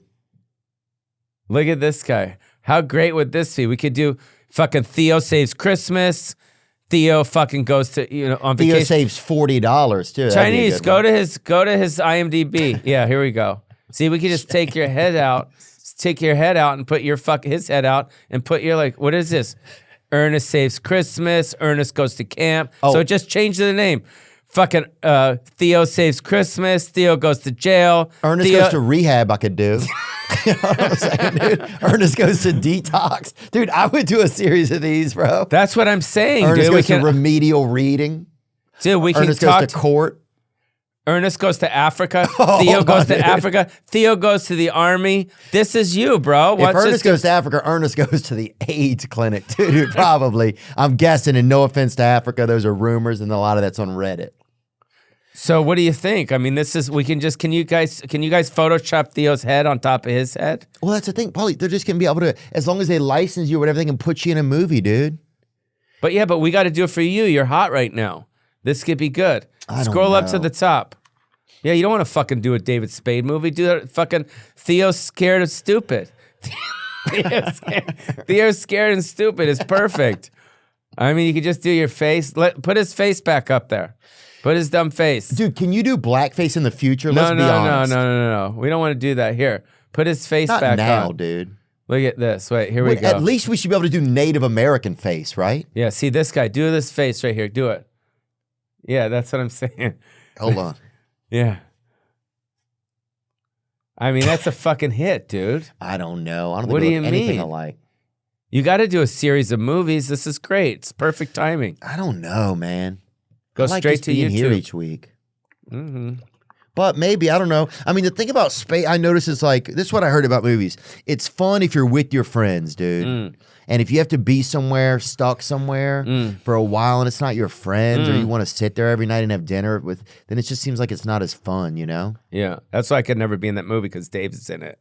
Really? We're not friends. Y'all aren't? No, fuck that guy. No, I'm just kidding. Oh. No, he's my friend. I met him. I met him. I did a movie with George Burns. No way. Yeah, From The called Gods Must Be Crazy? No, it's called 18 Again. George Burns. You remember George Burns? Yeah, the from actor. The Gods Must Be Crazy. Wasn't he The in that? old guy. Here, go put up George Burns, 18 Again, right there.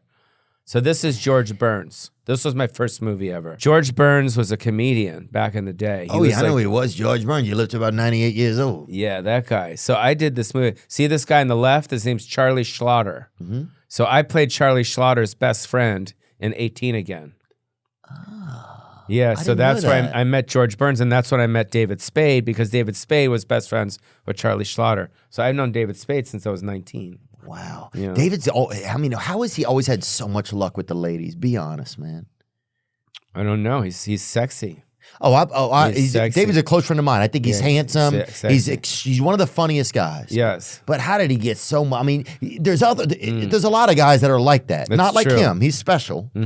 But how does he? The guy's, Yeah, he's good. He's like the David Copperfield of straight dudes, man. Yeah, he's a gorgeous man.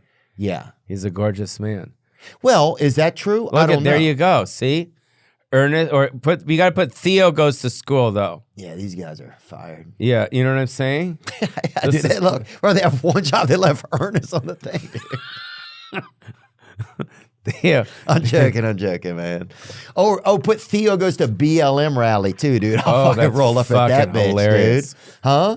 I say we do a series of fucking Ernest movies and just change it to Theo and just do the same fucking script. No one's gonna know. The kids aren't gonna remember this fucking guy, dude. Most people can't even see that far. How far can people see usually? What do you mean? I'm just saying, like, how far can somebody see? What is the that average mean? sight distance for a person with normal vision is about 3 miles. Get fucked, dude. When standing on a flat surface with their eyes about 5 feet above the ground. That is bullshit. I thought it was like 70 feet or something. Why are you asking this question? I'm not sure exactly, I guess. What were you we were just talking about David Spade, average read. Oh. Whatever, man. We'll move it along. When Bobby Lee came, what was that like when you saw him first? Because a lot of people, are like, what is it, He was just adorable. I mean, he was... You remember him? Yeah, I discovered him. I discovered him. I didn't know You didn't know that? I didn't. Yeah. No, I found him. Where'd you see him at? Panda Express. He was getting some orange chicken.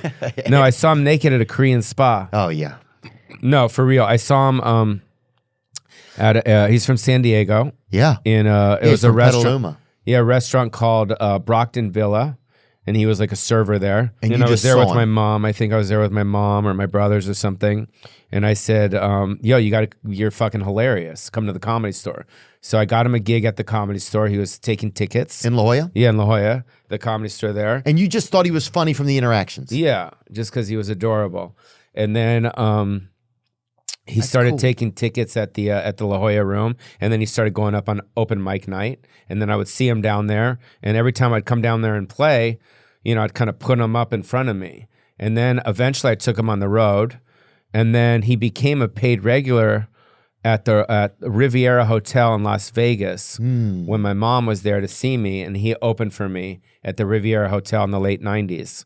And then, and that's when my mom made him a paid regular. She says, "You're funny. You can work the store." Right then. Yeah. And then, so I discovered, Dude, that's awesome. You did all that for him. Yeah. And then he opened for me for 8 years. Wow. He toured with me for 8 years, opened for me on the bus and the whole thing. Kind of like Ari, and, Amir, they opened for you. He just opened for me. We did merch.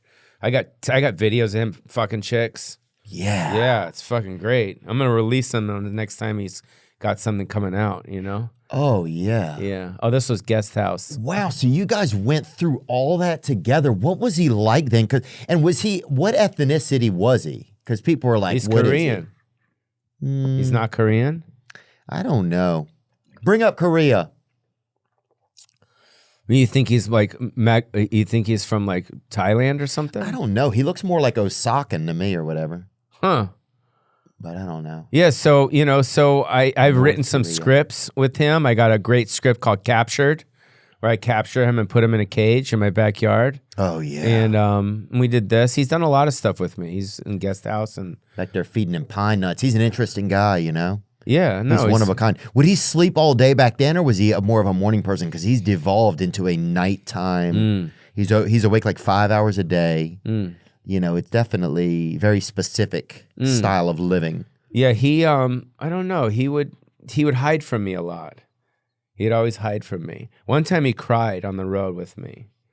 He cried because I wanted to, we were in Detroit and that'll do it.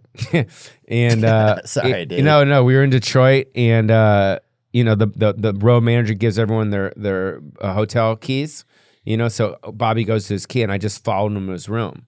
And he was like, "What are you doing?" I'm like, "I'm staying with you tonight." I want to stay with you in the room. And he wasn't into that. And I'm like, no, dude, because I don't have anyone. I'm lonely. I don't want to go back to my room by myself. Oh, yeah. Yeah. And and then he started crying. And then when he cried, I just left. But, yeah. Yeah. Oh, yeah. He's definitely, and the crazy thing about him crying, it's like one tear gets in his eye and it's. Yeah. Yeah. It's full. He's doing great now too. It's full. But I told him, I said, dude, it's going to happen for you. He was always neurotic. Really? Yeah. Well, yeah. He was, before his podcast, he was just trying to figure, he barely was selling out comedy clubs. Wow. You know what I mean? He's one guy who could never change a word from his set, and I would Still watch funny. Yeah, every single time. Yeah. There's just, actually, when he walks up, it's already, the setup is already there. Yeah. And not in a negative way. The setup is already there. I love Bobby. Bobby is, I'm very close with him. I do see him at the Korean spa sometimes. Yeah. He gets really fucking freaked out when I go again. Really? Yeah. He showed his butthole to some kids somewhere. I don't know where that was at. I'm trying to remember. I don't know if there's a video of that. There's definitely a drawing of it. Yeah, but he's a good dude, He's doing good. Yeah, he's doing good. So yeah, everyone's doing. You know who else is doing good? Jesus Trejo. He's doing good too. He's always been so funny. Yeah. Dude. So he opened for me for 8 years too. Dang. 8 years. Yeah. A lot of these guys. 8 years an Ari opener. Shaffir opened for me. Rick Ingram opened for me. All these guys. Yeah, it's cool. I love bringing those guys out on the Yeah, road. that's one cool thing about the store is just like, it's just, I don't know. Once you get in there and you make your way through and you've been there for a while and you know who's who and you develop your own little relationship with the space and the people you love to see, and people come and go and the people that work there. And it's like, it is just such a universe. We're lucky to be able to have a workplace that has a lot of joy and like different people at it. And it's fun. Like imagine you get to go to work and it's actually, you can say what you want. You're encouraged. Spot. There's no real HR. In fact, HR is encouraging you to fucking say crazier shit. Yeah. I never thought about that, man. That's such a crazy blessing, dude. Do you think your mother felt very achieved with the comedy club? Yeah. I mean, she's, and that's, the way that it's left right now is exactly how she left it, which is awesome. She just put her stamp on it. She's leave it alone. Don't fuck with it. And, and just like, the rooms are set up the way there are, and different than the Laugh Factory, different than the Improv, different vibes. Those are great clubs. But, she kind of created the black and the red and all that stuff and, and created that space. So, yeah. Pretty tight. Yeah, you wouldn't want it to change. Was there ever a chance that it was going to be sold at some point? I don't know. I don't think we'd ever sell it. You know what I mean? I think just kind of leave it. It's, it's got to be a what's it called, a Hollywood or a landmark, or what's it called, grandfather? What's it called? Oh yeah, it's like a historical landmark. Yeah, historical landmark. Yeah, at some point, huh? Yeah, I think so. So yeah, it's a good point. I remember somebody, I don't know if I saw a drawing somewhere that a hotel had drawn around it. They were going to build and leave it intact as is on the ground, cool. And build up and just, it was like a 20-story hotel. Wow. And it would be right under exactly the same. Huh. Remember seeing somebody had put that together. I don't know if it was I think it was an architect drawing. I don't know if it was actually considered at one point, but I thought I remembered seeing that somewhere. When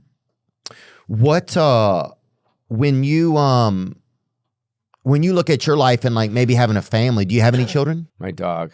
That's like Scott. Your brother has the same, huh? Does he have children? Scott's got a dog. He's got a dog. Yeah, I got a dog. I don't know. I mean, that's a whole other podcast. Okay. That's like a fucking, you know what I mean? No, we'll do it. Yeah, we'll talk about another time. You're a good point. Fucking, that's a good point. You know what I mean? That's a whole, there you go. That's my dog Buster. Oh, that's cute. Yeah. When you look at guys like Brody Stevens, right, what a shock was that? Do you feel like things like that happen with suicide amongst comedians and stuff? It happens. I mean, Jack Knight, remember Jack Knight? Who is that? Bring up Jack Knight. Who is he? So funny. Great energy. You remember Jack Knight? Huh. Remember seeing him? Yeah. I think 2 years ago he took his life. Huh. I mean, one of the funniest young men.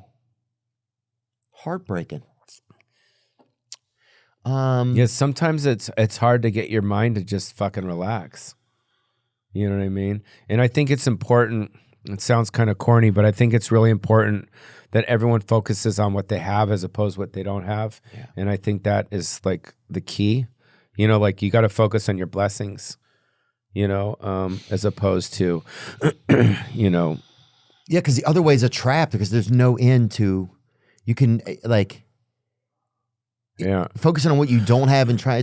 I mean, I fall into it all the time, you know, but it's just it's such a trap, or wanting more and then not even enjoying. The saddest thing I think is sometimes when I look back on certain moments in my life and I'm like, man, I wish I had enjoyed that a little more, just by being present or just by sitting there quietly or by letting it in. Yeah. Letting it in. Yeah. And so what are you doing with all your money? I've been saving some money. Some? I mean, fuck, everyone sees the arenas like you fucking Tom arenas, dude. Segura, fucking Oh, Bird. those guys have been making some money, dude. I mean, Jesus Christ, dude. I wouldn't know what to do with that. I mean, it's crazy. Oh, you got to put it away, bro. Oh, you don't spend on yourself just like me. Yeah. Right? You got a Jeep or. Yeah, I got a Jeep Cherokee. Like, I don't like. I've never been that guy either. I felt embarrassed inviting even having people a nice over watch to my apartment when I was a kid because I was ashamed of it. And I feel embarrassed sometimes. I have a house in Nashville. It's a nice home. I'm not, and it's not like an estate or anything, but I feel ashamed even sometimes showing that. It's like, I don't know. Yeah, I'm trying to rent out my house now too. Oh yeah, it's a beautiful home. Yeah, dude. I'm trying to rent out the house with too. all that. What's that like? Terracotta. Yeah, terracotta tile. God. No, just because it's like you said. Like I'm just one guy with my dog, you know. And then I have a condo in Vegas. You know, I kind of. Yeah, you live there a lot. Yeah, I stalk you at the Resort Swirl. So I see your poster there all the time. So I you know, it's right there. So I have like a 1-bedroom condo, and I got all my shit there, and it feels more comfortable than my house in LA. Yeah. Because, you know, I'm just one guy. You know, the older you get, the realize the less you need. Yeah. I don't want to be that guy that by himself with his dog in this big house. Oh. You know what I mean? So I don't like living in a big house. You know, it's not who I am. Yeah, I think some things that are this is kind of fucking emo and sad and is definitely going to be accused of light homosexuality. But yeah, like sometimes I'll lay in bed at night and like just the space in my bed, it feels fucking lonesome, you know? But then sometimes if a girl wanted to stay over, I'd be like, I don't know if I like having somebody stay over. Right. So it's like, everything. Well, I'll sleep in the other room. Right? Yeah. No, if a girl stays the night, I'm like, I'm going to go peace out in the other room. Okay. Okay. Yeah. And then, but when you sleep alone at night, what do you do? How do you sleep? Okay, here's what I do. So first, I'll wash my face, brush my teeth, put in my retainers, put on a breathe right strip on my nose. Right. Okay.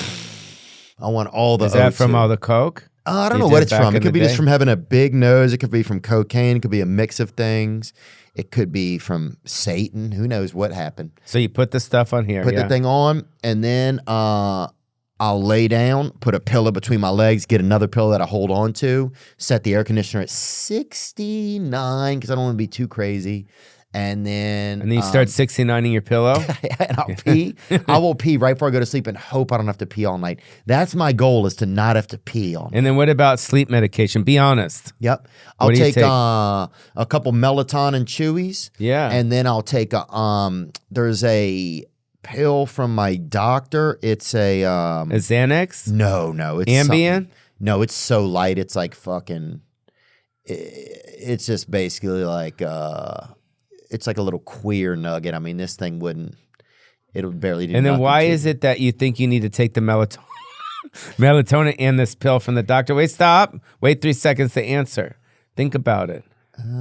Why do you have to take that in order to sleep? Is it a psychological thing? Do you really feel like it really mellows you out, or do you think that it mellows you out? I think it mellows me out. Really? And I got to shut it down. Especially after a show, right? Oh, yeah. Fuck. And right now I think I'm 64 days off of masturbation and 60 days off of 64 days off pornography and 57 days off of masturbation. So then you were doing it a lot? Not a lot, but I had done it for countless years, yeah. Yeah, but back when you were young, even in your 40s, you're jerking off all the time? Really? Yeah. Don't you like to save your cum? I mean, yeah, I like to store up for winter or whatever, I guess. I don't know, but it's like... Yeah, because if you're going to come with a chick, you want a lot to come out. I don't want to get crazy, I don't want her to be like, God, we got to, you're ruining the curtains or When you whatever. have sex with a girl, do you put a condom on or she put it on if she tells you to put it on? Look, if people want to use a condom, we let them use them, Who's we? What the I don't know who we are, Your Honor. I don't know who we are, okay? Talk to my attorney right And then over sometimes you put it in, and then they're like, yo, you're having sex with girls without condoms? You're like, oh, what are you talking about? Right? That's fucking right. I don't know what you're talking about. I don't know what you're talking about either, bro. That's crazy, dude. That's why this is going a different way. Okay. How long were your parents separated? Do you remember? Whoa. We're not going to my fucking parents all of a sudden. Yeah, We're let's talking stay on about you this. fucking your pillow. Dude, do you remember the first time you ever had sex? Or Wait. not? Let's go back to your sleep situation. Okay. We're going back to 3 So I'm seconds. laying there, got all my stuff. Oh, and then I'll put stuff in my hair to try and keep my hair healthy. So just like type of... Copper foam. There's like a foam you can get online. What about Propecia? I take finasteride pill. I take Propecia. Oh, yeah. You taking the Propecia. store-bought one. I take the freelance one or whatever. What's the freelance one? It's the one that you can get out the guy's van or whatever down there. Oh, wow. Finasteride. Oh, I should get some of it. Is it a pill? It's Or the is same it thing like- you're taking. It's just the generic version. Well, you're rich. Why don't you get the real Propecia?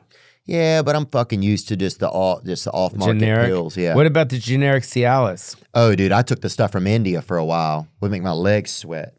So the generic Cialis or It was just like an Indian. do you take the Cialis or the Viagra? It was just that fucking ramp maker from India, baby. That thing will fucking. Good Lord, son. Really? Oh, you could fucking knit a scarf with that thing, bro. That thing will fucking, yeah. What's it called? That thing will whistle for a cab, baby. That thing, it was a website. It went under. It was off this gambling site or whatever, but I used to get them. It would take forever to get the pills. They come in this package and they had like. Do you ever get massages? Yeah. Who's your masseuse? You don't have to tell me the guy's name or the girl's name. It's a man. So he comes over to the house with the table? No. I go to his place. It's off Westwood Boulevard. Why don't you have him come to your house with the table? I got a guy, dude. He's strong as fuck. What?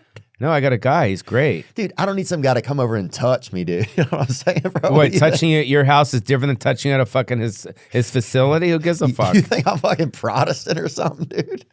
I'm good, bro.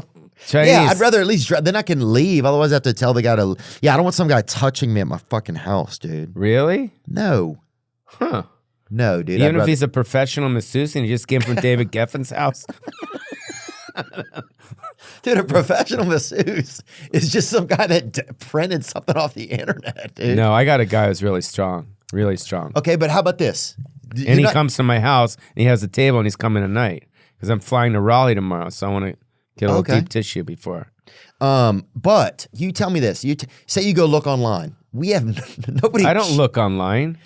Okay. I don't look online for masseuses. No way. No, I just get it from a referral. You ask a homie that's like, hey, do you know any good massage? Oh, yeah, this girl, she's really strong, da-da-da-da. Yeah. And you ask someone, you just get it that way. You're right. I got a strong guy coming to the house. Okay, you win, dude. Look, I like going to see this guy. I will say this. My guy. Where's your house? Where do you live? I live in Nashville, but No, out here. Westwood. So you have a place out in Westwood? I have an apartment in Westwood, yeah. Huh. Okay, I'll send them to your house for me. I'll buy your masseuse. I'll buy a masseuse for you. Okay. I'll buy the masseuse for you, and then go do it, and then tell me if you fucking like it. Okay. And he's strong as fuck. Is he? Very strong. I want very strong. I want somebody who just. Yeah. No, he'll get in there. He's fucking good, dude. Okay. Yeah. I'll do that. Yeah, for you, my present for you. Because Really? because at the end of the day, you're up there on stage, you're traveling, you're making people laugh. You got to take care of your shoulders. What about the spa? You go to the Russian bathhouse or? But I do start getting steam room now. I do that. Yeah. So the Korean spa.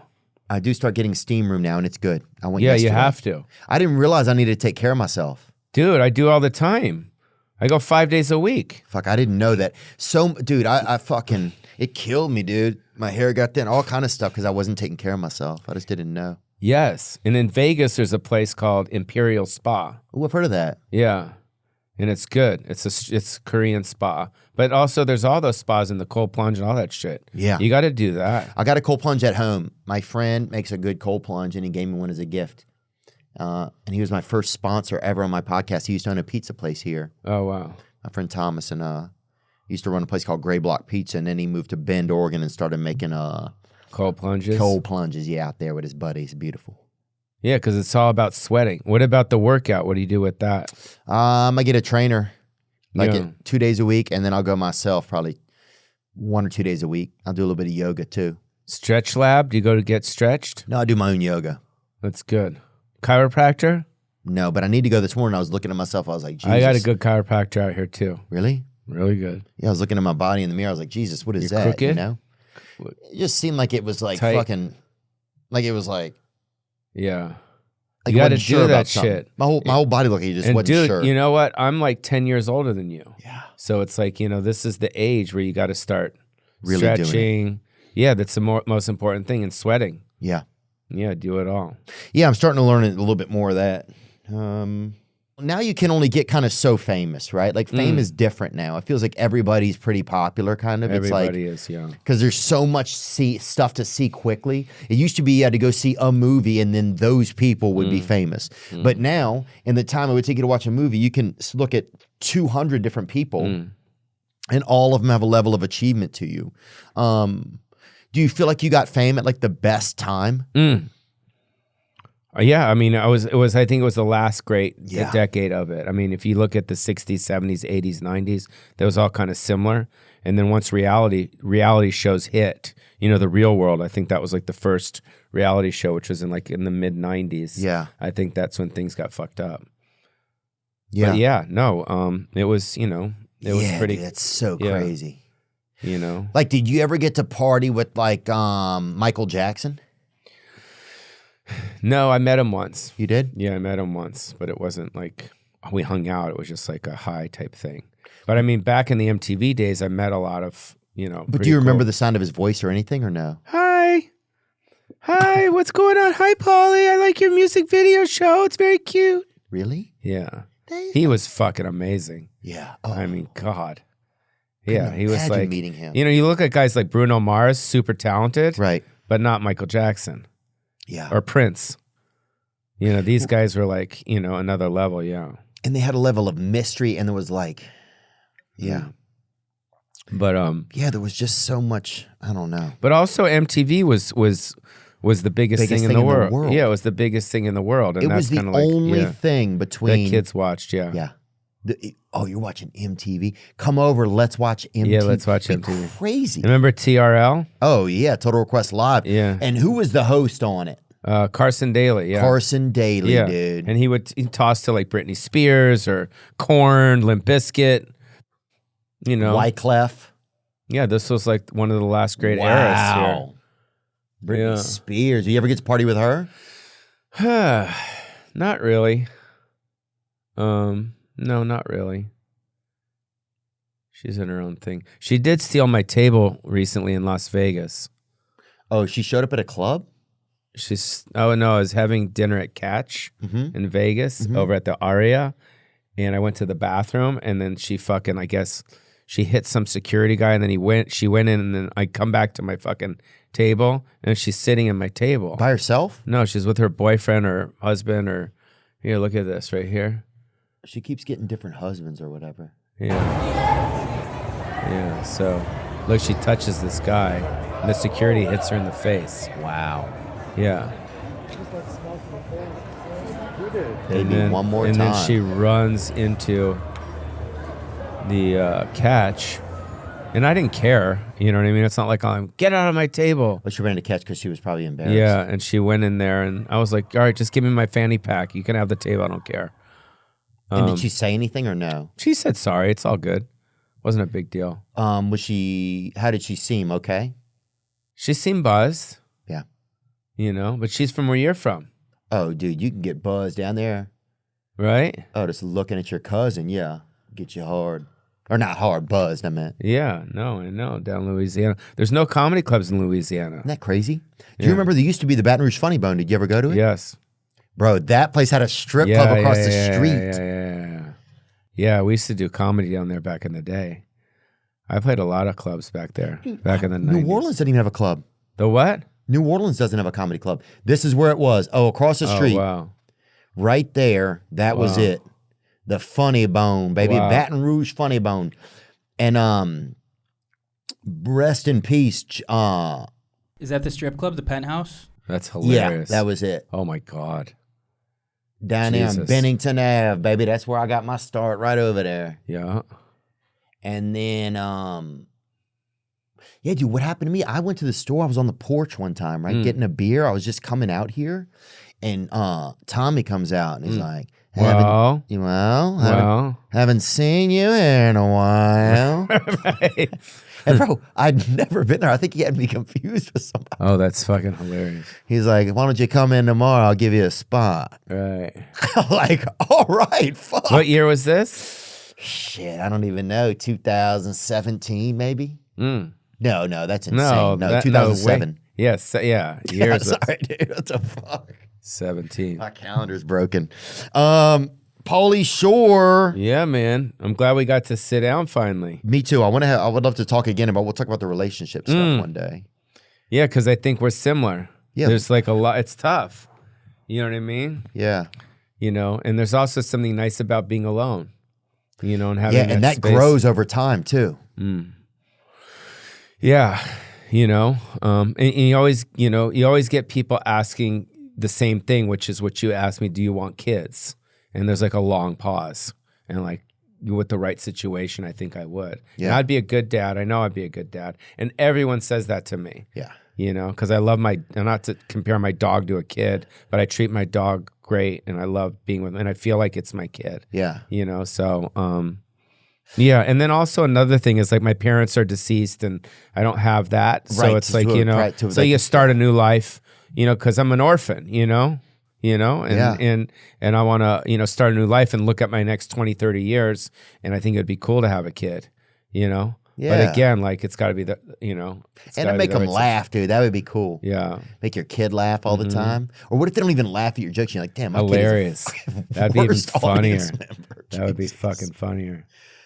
Gosh. But yeah, it would be really nice, man. It would be really, really nice. It's tough though, because I think as a comedian, part of you is still a kid in some ways. You know, I think it's a part of that we don't let go of, and it's so for some of us, or for me for sure. Is your parents still with us? It's tough to evolve. Yeah, my mother's still alive. And your dad? And my dad is dead, but he'd be alive if he could. And then you have brothers and sisters? Yeah. I got 3 brothers and sisters. They've all had children. Wow. Or 2 of them have had kids. Okay, so how's there's that? been kids. It's fun. Being an uncle's great. So then, yeah, I saw you on your Instagram when you were home with them. Yeah. We had a blast. Do you have nieces and nephews? Yes, I do. Oh, good. Yeah. Peter has some children? Yep. Oh, that's cool. Yeah. So, yeah, we'll see. It's cool. We'll see. But anyways, it's possible. Pauly Shore, man, thank you so much, dude. I really appreciate it. Yeah, can I plug my stuff real quick? Yeah, let's do it. We'll plug it at the beginning for you too. What is it? It's my podcast. It's called the PMS Podcast Show. Love to have you on it. It's over at Jam in the Van. Oh, which yeah, is I like awesome. it over there. And then I have my one-man show called Stick with the Dancing, which is in the Richard Simmons biopic, of course. We're going to be doing that as well. So. That video is so impressive. If you haven't gotten a chance to see it, we played a little bit of it here, but Court Gesture, yeah. God, it's amazing, dude. Thank you. Yeah, and best of that's cool, man. Congratulations, dude, on staying creative and just on your propensity to be hopeful and positive for other people. It's a nice gift to have, you know. Yeah, and then also, just so you know, I didn't say this, but we sleep the same. I do the same thing. Pillow between my legs, 69 degrees, shit in my hair, stuff on my eyes, you know, semen in my, you know, right here. That's good. You forgot that. Chinese. Brup, brup, brup, brup. Later, dudes. Now I'm just floating on the breeze, and I feel I'm falling like these leaves. I must be cornerstone. Oh, but when I reach that ground, I'll share this peace of mind I found. I can feel it in my bones, but it's gonna take